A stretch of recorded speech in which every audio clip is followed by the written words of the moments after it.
All right, so let's work on this problem. So we want to find, well, I should say, as you plan your strategy to solve it, I know this sounds kind of dumb, but make sure you read the problem. Okay? So the previous problem asked for slope at one place, displacement in another place. And that kind of changed our strategy. This time it wants slope and displacement at the same point. So that's a little more convenient, but it wants it here in the middle. So let's see what this problem is going to look like as we go through. So again, as we talked before, I think this would be a good problem for conjugate beam of the problems. Of the techniques that we have at our disposal right now. So I'm going to start by finding my reactions. So I'll come over here and I'll sum moments. I'll use right-hand rule for my sign convention. I'll sum moments at B first. By summing moments at B, I'll find my reaction at A. So about B, my 5 kip load creates what kind of moment? Positive. So I've got a force of 5 kips and a distance of 3 feet. And then I've got my AY, which I assumed acting up. So that creates negative moment, and that has a distance of 12 feet. So it looks like AY is going to be positive and 1.25. Is that right? That seems reasonable. And then I can sum forces in the y direction. Make sure that's the equilibrium. I'm going to assume up is positive. So when I do that, both my unknowns are up. So I have AY up, BY up, and then I've got this 5 kip load. It's down. So it looks like BY is going to be 3.75. And you think about it for a minute. That seems reasonable. Since the load is shifted more to the right, you'd expect the right-hand side reaction to be larger than the left-hand side. Okay, with that said, let's use that information and draw our shear force and bending moment diagram. I'll start with the shear. There's my positive X, positive shear. This will have units of kips. So what is the shear at A? Well, I said AY was 1.25 up, and up on the right-hand side is positive or negative shear. It's positive. So I'm going to start at 1.25. Oh, I left off an important mark on my template, that midpoint there. So over the first 9 feet, the change in shear is the area in the load curve, which is 0. So I'll come over here and I'll stay at 1.25. Of course, the slope of the line is equal to the load. The load is 0. So this line should have 0 slope. That means it's horizontal. So we have constant shear over the first 9 feet. And then as we pass through this concentrated force from left to right, our shear force should change instantaneously by what? 5 kips. So 1.25 minus 5 brings us to minus 3.75. And the change in shear of the last 3 feet, well, it's equal to the area of the load curve, which is 0. So we don't have any change. And of course, then the slope of this line is equal to the load. The load is 0, so there's 0 slope. So again, we have this kind of stair-stepped shear diagram. And it matches our BY on the right side. So let's figure out what our moment diagram is. So I'll assume positive moment, and this will be units of kip feet. And we do the moment a couple places. We know the moment at A, it's 0. We know the moment at B, 0. So we just got to figure out what's happening in between. So the change in moment between A and 9 feet should be the area under this part of the curve. That's positive area. 1.25 times 9, that's 11.25. 11.25. And of course, the shape is given by the shear, and the shear is constant and positive, so here's a constant positive slope. Oh, by the way, what is the slope of that line? Shear, which is 1.25. Now the last 3 feet, the change in shear the change in moment should be the area of this part of the shear diagram, which is 3 times 3.75, and it's negative. So 11.25 minus 11.25 brings us to 0. And of course, the slope is the value of the shear, and the shear is larger and negative. So we get this triangular shaped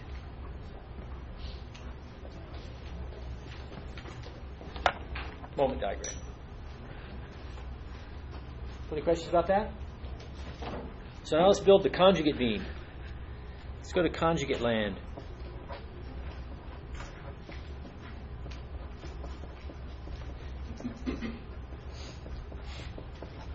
So let's first draw the actual beam. So an external support in real beam becomes what in the conjugate beam? An external support. Does not change. An external roller stays a external roller. There's nothing happening in between. So the conjugate beam looks exactly the same as the real beam in this case.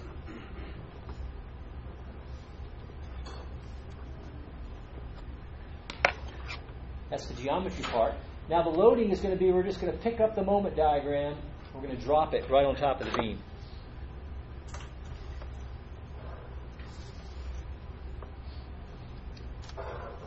And we're going to divide it by what? EI. So that's going to be kip feet. That's the units of my moment. And now we're going to divide it by EI. Now let's determine the direction. This moment is positive or negative? It's positive. And positive load is up or down? Up.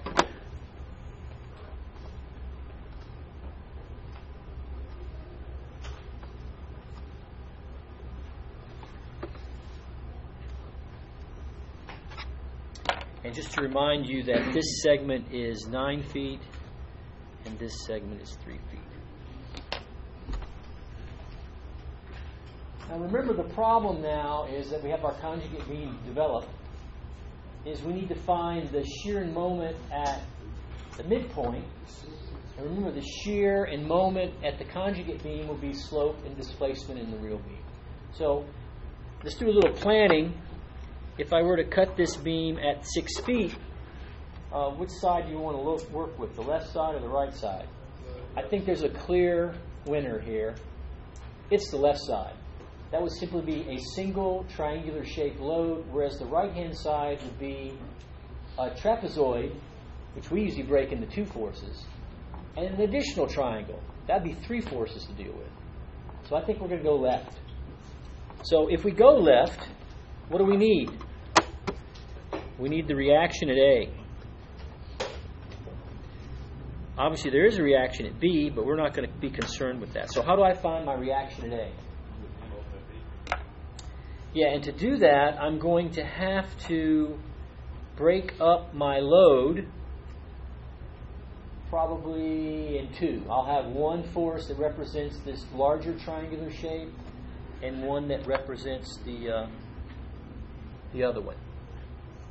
So again, let's see if I can.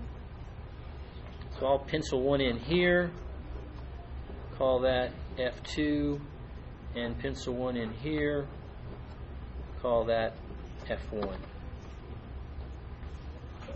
So what is F1? What's this triangular bit here? Area of a triangle is 1/2 the base, which is 9 feet, times the height, which is 11.25 kip feet divided by EI. What's that going to be? 50.6?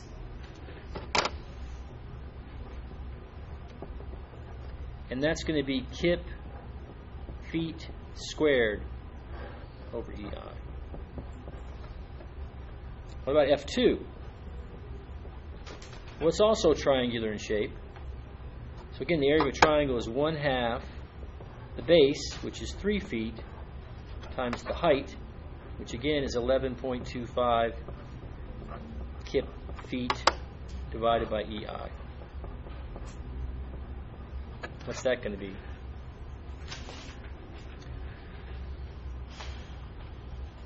Should be like 16 something. 16.8.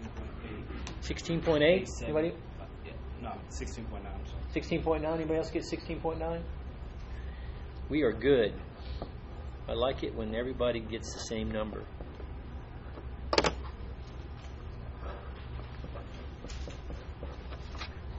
Okay? So let's sum moments about B to find our reaction today in the conjugate beam. So I'll come back up here. So I will sum moments about A to make sure it's in equilibrium. So summing, I said A, I meant B. To find A. So let's look at about B. Let's worry about F2. So we know F2 is the 16.9. What's the distance from A to the centroid of this triangle? Well, the base is 3. The distance from the small end is 2/3. 2/3 of 3 is 2. So the first part will be F2. Is it going to create positive or negative moment about B? Negative. So I'll start off with F2, which is 16.9 kip feet squared over EI. And the distance will be 2/3 of 3 or 2 feet. Then F1 also creates negative. F1 is 50.6 kip feet squared divided by EI. And what's the distance to its centroid? Well, I got to go over 3 feet just to get to this edge. And then from the big side, it's 1/3 of the distance. 1/3 of 9 is 3. And 3 plus 3 is 6. And then finally, AY, what kind of moment does it create about B?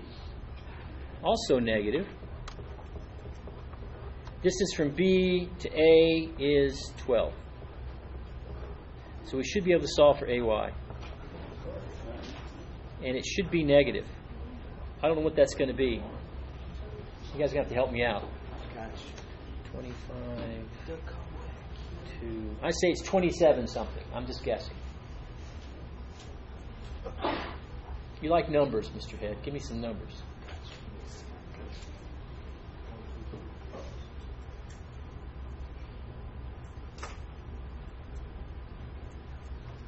$28.1. 28.1. 28.1. That's close to 27. And that'll be kip feet squared over EI. Now that's not an answer to the what? Wouldn't it just be kip foot? Not squared? No, because it's kip feet squared times feet, be kip feet cubed, and then you divide by feet. Now, even though this isn't part of our problem, the answer, what does the AY tell us here? That's the shear at A. And it's down. Is that down at A? Is that positive or negative shear? Negative. So that means the slope at A should be negative. Does it make sense that the slope at A is negative? Well, how do you think this beam is going to bend? Probably something like this, right? What kind of slope is that? Negative. What kind of slope would that be? Positive.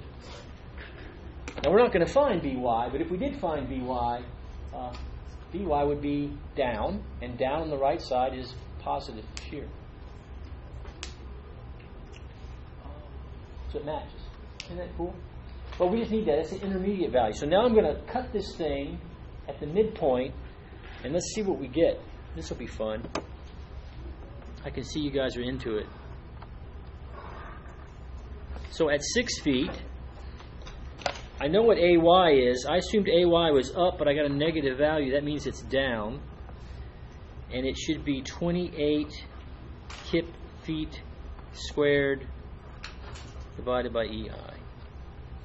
And then I have this triangular load, which we know is up. And then at the cut, I've got my positive shear and my positive bending moment. And those are the things I need to find. So when I find shear here, that'll be the slope. When I find the moment here, that'll be the displacement. So really, if you just solve that little problem, you're done. It does provide us a little something to be concerned about, because I need to figure out what this force is. And I'll just call that F3. And how do I figure out what F3 is? Well, what's the height here? Well, I know that at 9 feet, it's 11.25. What's the height at 6 feet? That's a similar triangle kind of thing, right? So 11.25 is to 9 as what is to 6? Well, 6 to 9, 6 is 2/3 of 9. What's 2/3 of 11.25? I think it's 7.5, if I remember correctly. So this little bit right here should be 7.5 kip feet squared divided by EI.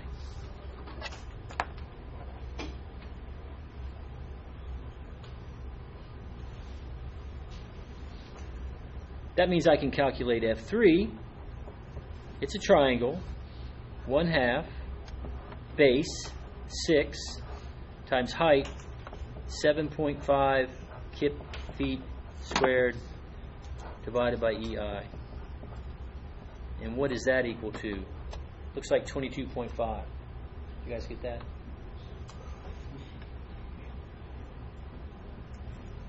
Yeah, 22.5. And that'll be kip feet cubed.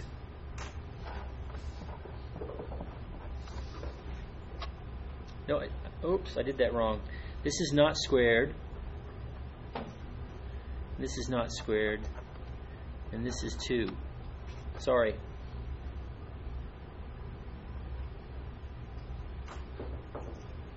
The moment is moment. I mean, the load is moment divided by EI. It comes squared at the very end. All right, let's see if we can get this. So let's sum moments at the cut. We're coming down the home stretch. So summing the moments about the cut, I've got the moment right here. That's positive with my sign convention. F3 creates what kind of moment about the cut? Positive or negative? Negative. So the force is 22.5 kip feet squared over EI. What's the distance from the cut to the centroid of the triangle? Well, the centroid's always 1/3 the distance from the big end. 1/3 of 6 is 2. And then I've got my reaction over here at A, which is creating positive moment. Let's see, AY we found was 28. I wrote 28 here, but it's actually 28.1. Do you see that? I messed up.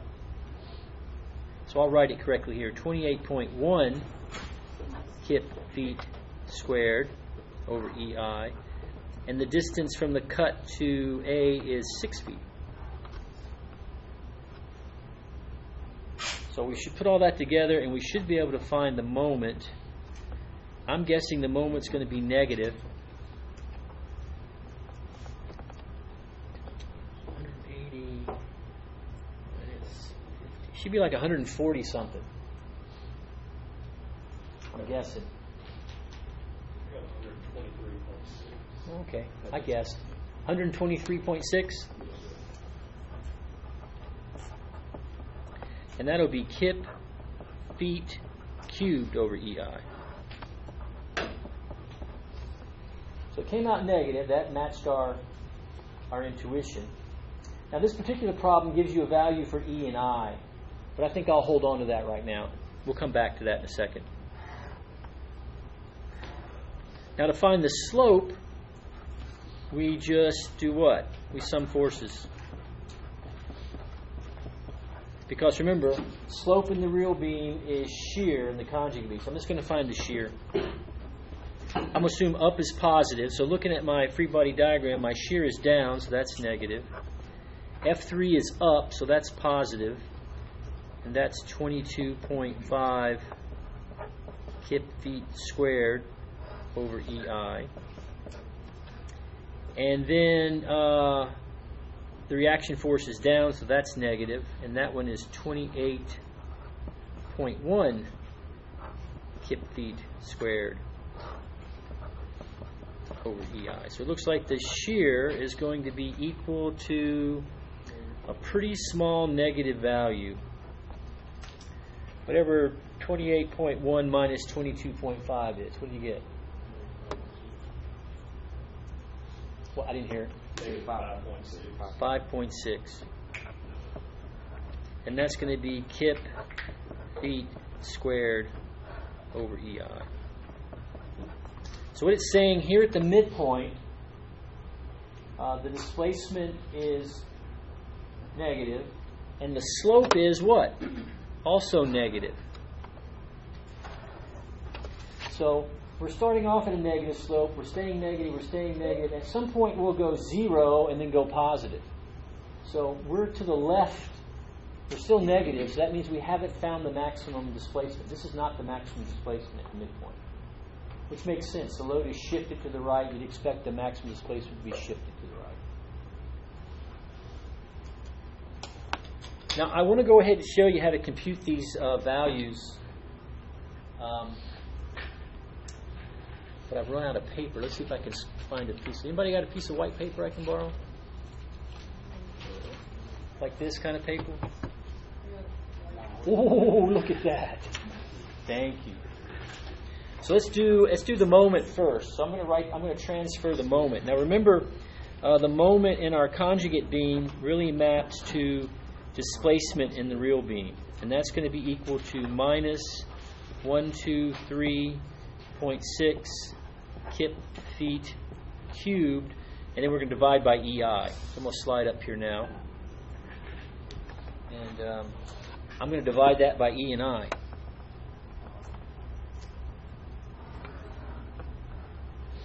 So what is E? In this problem, it's 30,000 KSI. So that'll be 30,000 kips per square inch.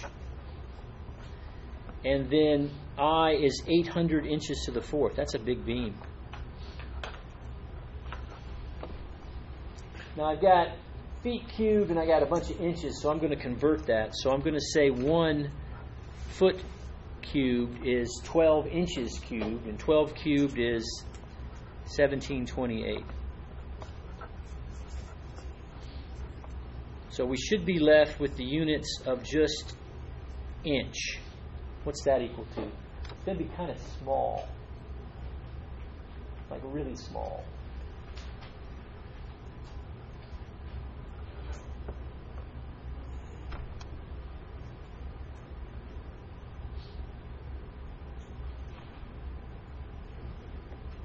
Couple zeros small?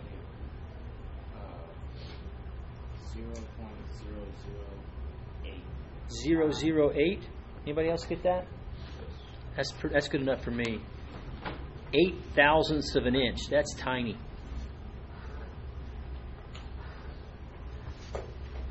I say this beam is over-designed. But, I mean, it's only 12 feet long. That's a little more than the height of the ceiling.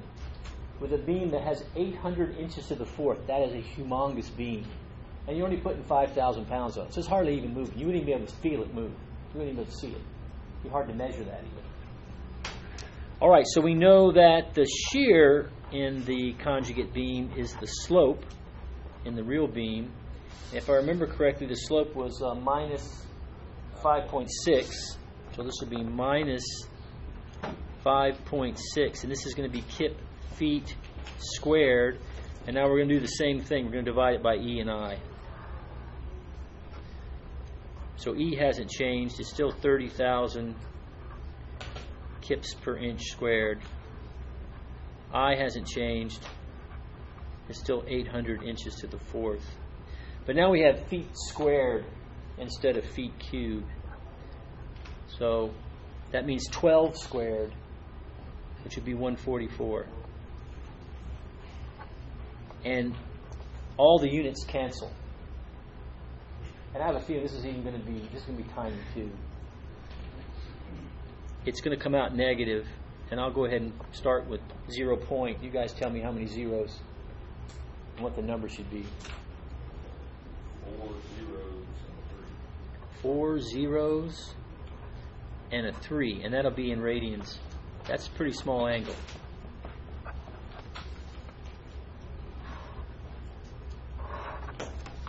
Now, so probably on the exam, what I would do, if I gave you actual numerical values, is this calculation would be a bonus, right? So if you got these values, that's 100% of the problem for me. I would say if you compute the numerical value of the slope and displacement, then that would be a bonus. So make sure you only do that when you're completely done with everything else and you just got some extra time. The bonus is not going to save you, right? Don't pursue the bonus unless you're completely done with everything else and you're just like sitting here chilling. Say, hey, I can get some bonus. Any questions? Oh, sorry. No problem.